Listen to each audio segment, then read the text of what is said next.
We've got a new packet. You've got a new packet in front of you. But what I thought I'd do is just read the final page of the old packet. And that way we won't have the confusion of switching packets. So you'll just have to listen as best you can for a while. Just read and translate. And we've been trying to understand the requirements to feed your animals and also to allow your workers to eat. And if there's a connection between the way you treat your animals and the way you treat your workers. At least the Talmud is suggesting a connection. So I'm going to go through that. We did a little bit of it last time. And then I don't think it'll take too long. We'll switch to the new packet. So, Ashkachan Adam b'mechubar, we know that, I'm just reading here, you don't have it. So, we know that human workers are allowed to eat produce that, mechubar means it's stuck to the, it's attached to the tree or to the ground. B'shor b'talush, and we know that oxen are allowed to eat things that are loose. And what they mean by we know, it's established already, is there are specific verses, and they don't even require all that much interpretation, that tell us that human workers are allowed to take produce that's attached to the ground or the tree, and that your animals are allowed to eat loose produce. Implying maybe that animals are not allowed to eat, well, you can apply whatever you want, but that animals are not allowed to eat produce that's attached. But it also could mean that human beings are not allowed to eat loose. Because we only have explicit instructions in the Torah for human beings eating attached fruit, attached produce, and animals eating loose produce. I just want to say that because we're going to get to it. The idea that animals are allowed to eat everything that's loose, although they're claiming here that it's explicit, it actually comes from a commandment that you're not allowed to muzzle an ox when the ox is involved in plowing. So there might be all sorts of reasons why you can't muzzle an ox. And I admit that the primary reason why you wouldn't be allowed to muzzle the ox is because you want the ox to be able to eat.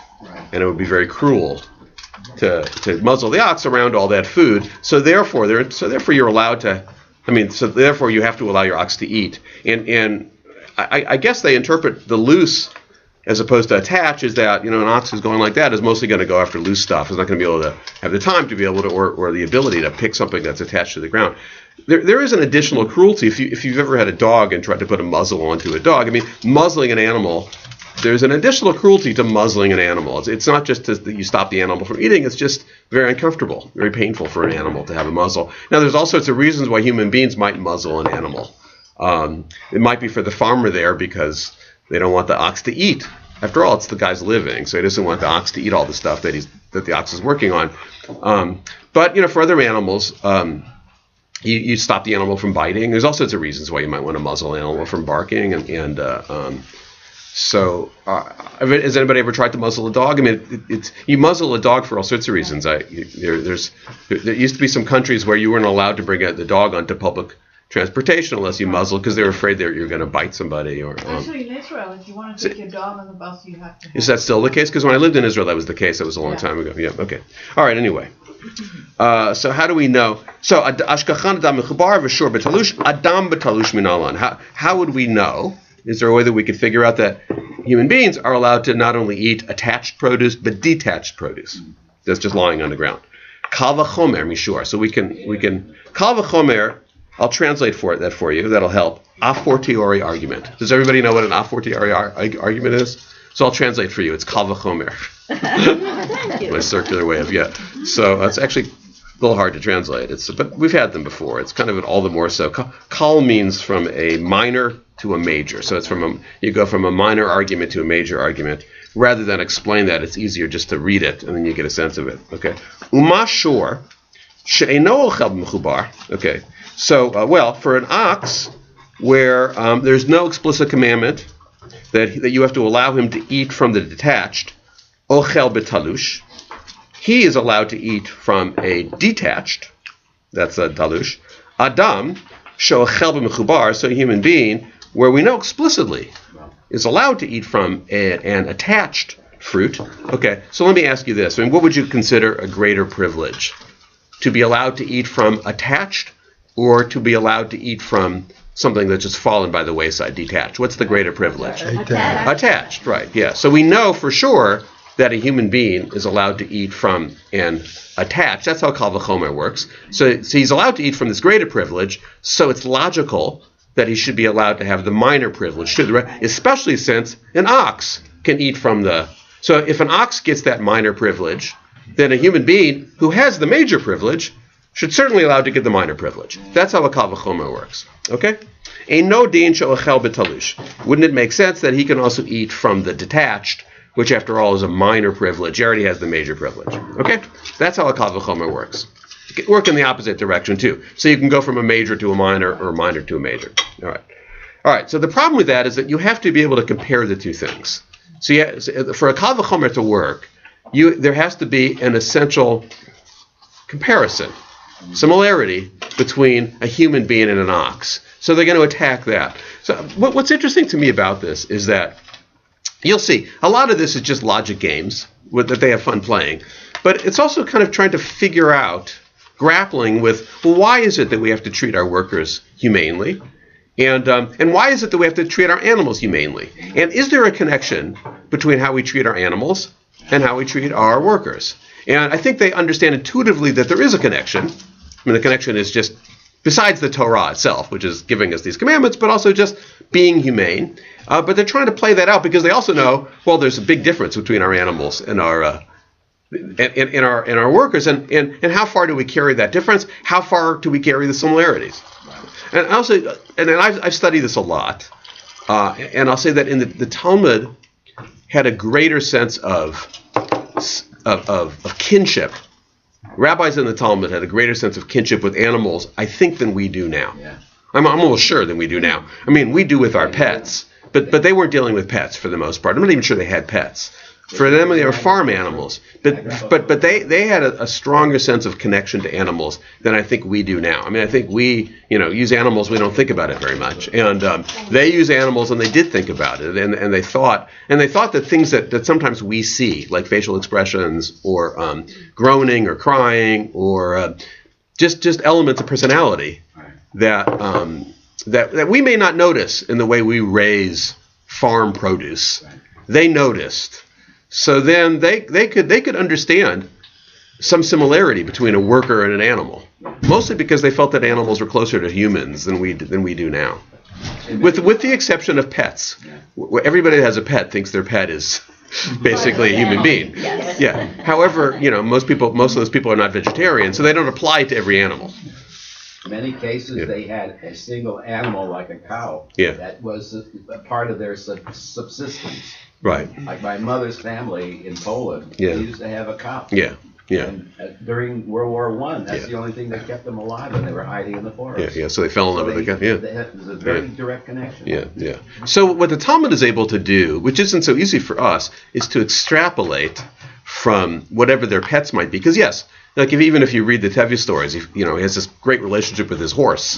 His horse becomes part of the family, but maybe he doesn't feel the same way about all horses. But so the rabbis are thinking conceptually, and they connect their own feelings about their close animals to all animals, and they build a structure which is very different than ours, where there is a closeness to animals that maybe we don't sense as much. You can tell we don't sense as much because you go into one factory farm and you understand that they're treating the animals just like things.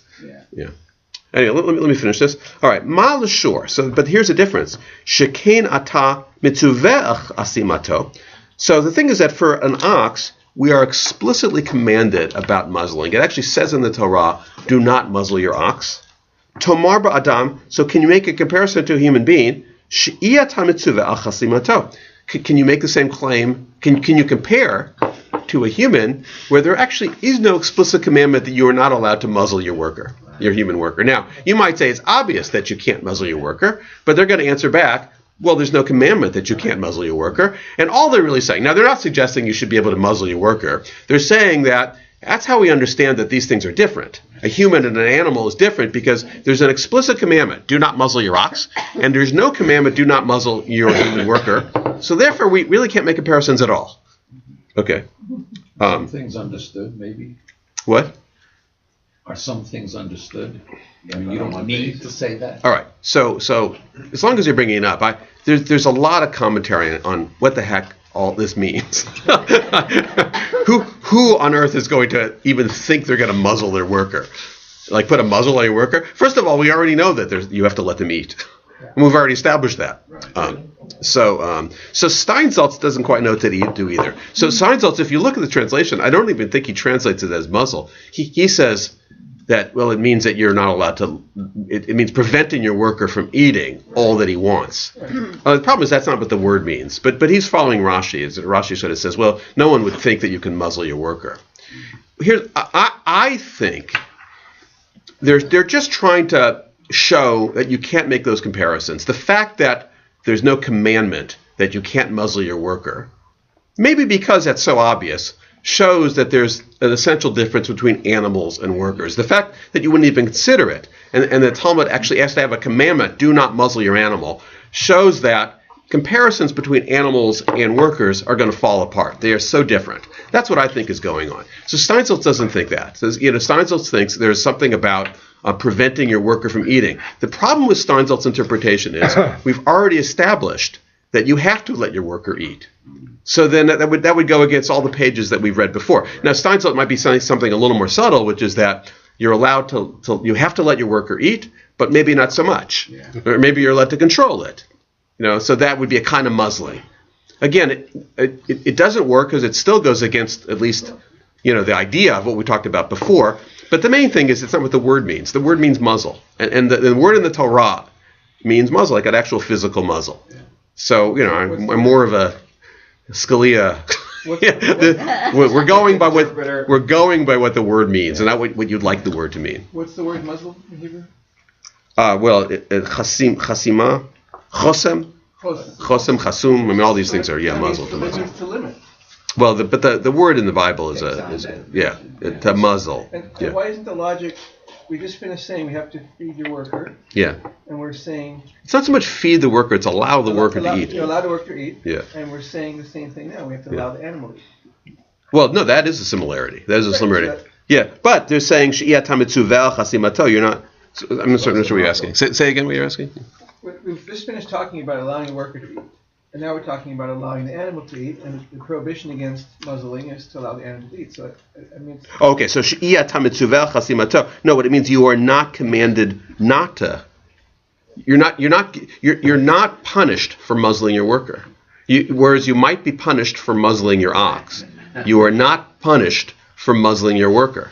There's nothing explicit in the Torah that says there is a punishment for you if you muzzle your worker. But you are punished if you don't allow them to eat. I know. So right. So that's why for Steinsaltz it can't. That's why I feel like it can't mean that because you are punished for not. I mean, you were required to allow them to eat. Yeah. Okay. Yeah. I don't think a working animal could get through a day with a muzzle not breathing. Right. But a human being wouldn't be able to either. Right. But the owner, the farmer might say maybe not a day, or you're smart enough as a farmer, so you do an hour of plowing, you take off the muzzle, you lead him to water, you give him a little food, you put the muzzle back on. So you're not allowed to do that at all. You can't put on a muzzle while he's doing his work at all. And the implication of that, of course, is that the animal has to eat. All right, let me read a little bit more. This must be because some people were muzzling, so therefore you had to make a statement. Right. And no one was muzzling human beings, so there was no need for a commandment to muzzle human beings. All right, so but now we're actually going to, just to relieve everybody, they're going to prove by logic that you're not allowed to muzzle a human being either. Because they're going to say, so no, we will, ultimately they're going to say you can make the comparison between animals and humans. What's going on right now is a dialectic. Can you make the comparison between humans and animals or not?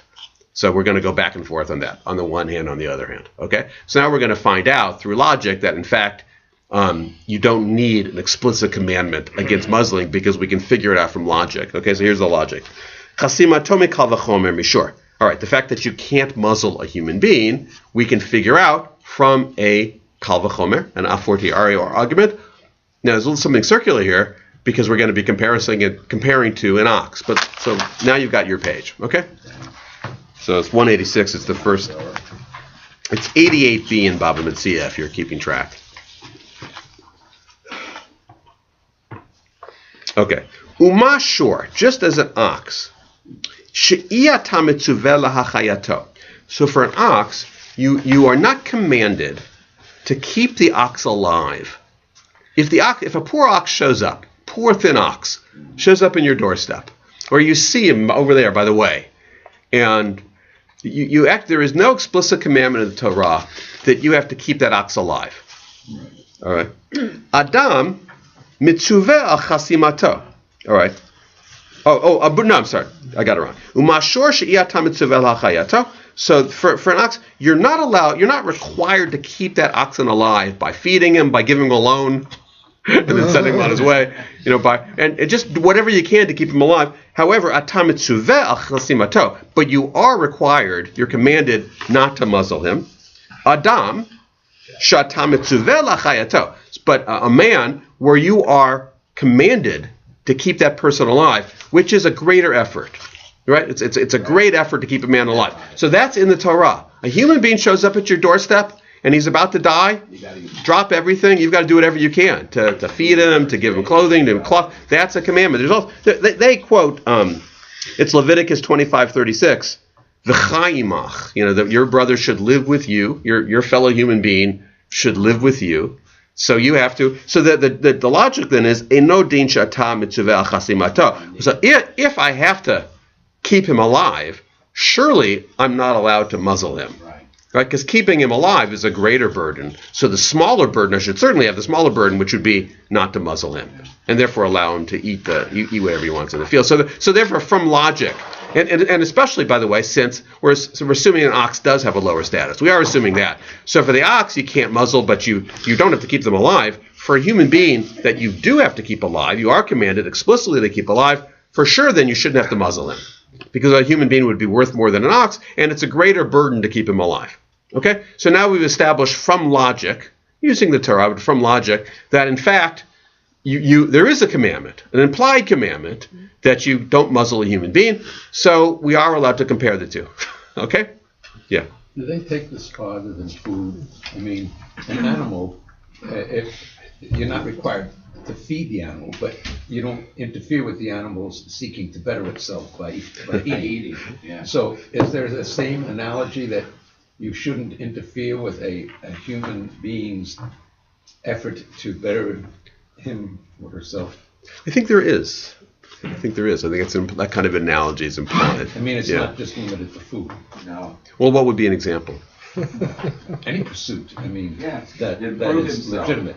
Yeah, I mean that gets in a little sermonic, actually. I'm not sure. I mean, I think they're sticking to this is the human being working in the field. What do we need to provide? You could possibly extend this to. Take this on. Well, not here. Not here. Okay. In other places. I mean, the verse that we just quoted, that you have to keep that person alive, that could extend to all sorts of things. It's just that that's not going to be the conversation right here. The conversation right here is you've got a worker, what do you have to provide for the worker? You've got animals, what do you have to do for the animals? But the verse we just quoted does take you pretty far afield. All right. I think it's interesting. It says you're commanded upon his muzzling or not upon not his muzzling. So it doesn't say you're commanded not to muzzle. It says you're commanded regarding his regarding muzzling. So I think his it's muzzling, interesting they dropped it. Yeah. Well, that's what it means all through. It's just the translation changes a little bit, but it's always on the muzzling, commanded about the muzzling. There's all sorts of laws about muzzling. Okay. So, all right. Now they're going to reject this now and say, okay, in fact, they're very different. Okay. So, and now again, well, you can see it both ways. A human being is like an animal. A human being is not like an animal. I'm actually very interested in this personally. I feel like I'm always sort of studying what are the essential differences between human beings and animals. And the fact is, I spent years, 10, 15 years, kind of studying this. And beyond the obvious, obviously there's obvious differences which are intuitive. You look at an animal, you look at a human being. The fact is, it's actually very hard to pick that one element that says animals are this, human beings are this. It seems much more of a continuum. That we're farther along in some ways, but you play that game with biologists, with psychologists, with scholars, and it's very hard to pick. This is exactly how human beings are different. Although, there's intuitive differences we understand, but if you're going to get technical, it's very hard to pick. So they're doing a little bit of that right now. One difference is that a human being's life is worth more. All right, I mean, that's just a value statement, but they're just saying it because the Torah says you have to keep the human being alive. And you're not commanded, like a poor dog shows up at your door. It's actually, the Torah doesn't say you must keep that dog alive. But a human stranger shows up at your door, you do. If an ox gores twice, it's a capital crime. Yeah, right. But I don't think there's a human extension of that. Oh, yeah, there is. There is. The owner of the ox. No, the owner of the ox is the one that gets the capital crime. Right. What's interesting to me is the ox also gets executed. Yes. Yeah. That's what I mean. So that's what I mean. How they had a sense that animals had some kind of moral agency. The ox should have known better. We would never, and we may put the ox down, but it wouldn't be a judicial execution. In the Torah, and the rabbis too, it's actually a judicial execution, which applies, some kind of moral agency. Yeah. I'm just reading Rashi, so yeah. His commentary on שאתה מצווה להחיותו. Yeah. It's וחי אחיך עמך. Right. It's like your brother. Right. So we're going to get to that. Yes, we're going to get to that. It's actually a Rashi on a later comment, but we'll get to it now. Amar kra kenafshecha. Okay. So wait a second. So the verse says that you have to feed your worker like you would feed yourself. Let your worker take whatever he wants, just like you would eat whatever you want. You've got to allow your worker to. Kinafshecha, like your own self. Kinafsho shel poel. So the appetite of the owner is like the appetite of the worker. Ma nafsho im chasamto patur. Just as you could theoretically muzzle yourself, and there's no punishment for that. So if we're comparing the self of the owner to the self of the worker, the owner could say to himself, well, look, I can show self-control as I'm walking through my field, and no one's going to punish me for that. Af poel im chasamto patur. So you might make the argument that, therefore, I can actually put a muzzle on a worker. Now, again, I don't know whether it means that literally, although it is what it says. Right. But and this is where Steinsaltz gets the earlier definition of not so much muzzle as not allowing the worker to eat. There is a basic, let's just say, contradiction, illogic here. But so let me follow the first logic, then let me just go through it, then I'll tell you where the flaw in the logic is. So it says, so you might say as an owner, since the Torah says, feed your owner what you would feed yourself. So the owner could build the following argument. I'm not going to feed myself at all. I'm an incredibly disciplined person. I'm going to walk through that field of strawberries. I'm not going to take a bite. So I have the right to expect the same thing from my worker. I'm reading in the Torah. His appetite, okay, well, I have no appetite. I can control my appetite. So therefore, the owner is saying, I should be allowed then to muzzle, right, not really muzzle, but not allow my workers to eat. Okay. But can't do it for an ox because, first of all, an ox can't control their appetites, but also it so happens there is an explicit verse in the Torah that tells me you can't muzzle your ox, and there is no explicit verse about that in the Torah for my worker. Okay, that's the logic. The problem with that logic is we already know, both from the weeks before when we've been studying this and from other verses in the Torah, that you have to allow your worker to eat. So even though that clever owner can build that argument, that argument would fall apart from another verse, another place where it explicitly tells us to, and the Mishnah. So unfortunately, all we're left here is just with a weak argument. And all the weak argument accomplishes is that, I think, that there's differences between human beings and oxen. One difference is the ability to control your appetite. That's what they're kind of getting at there. Okay. Okay. The Ella Adam betalush minalan. Okay. So now, since actually we have proven that the ox can eat something that's taken from an attached fruit, now we're trying to figure out how would we know that a human being is allowed to take. And they're wondering if it's possible to prove that a human being can eat from stuff that's detached. Okay, it's kind of switching topics here. Amar kra, kama. Okay, so in the verse that talks about, you can look at this if you want.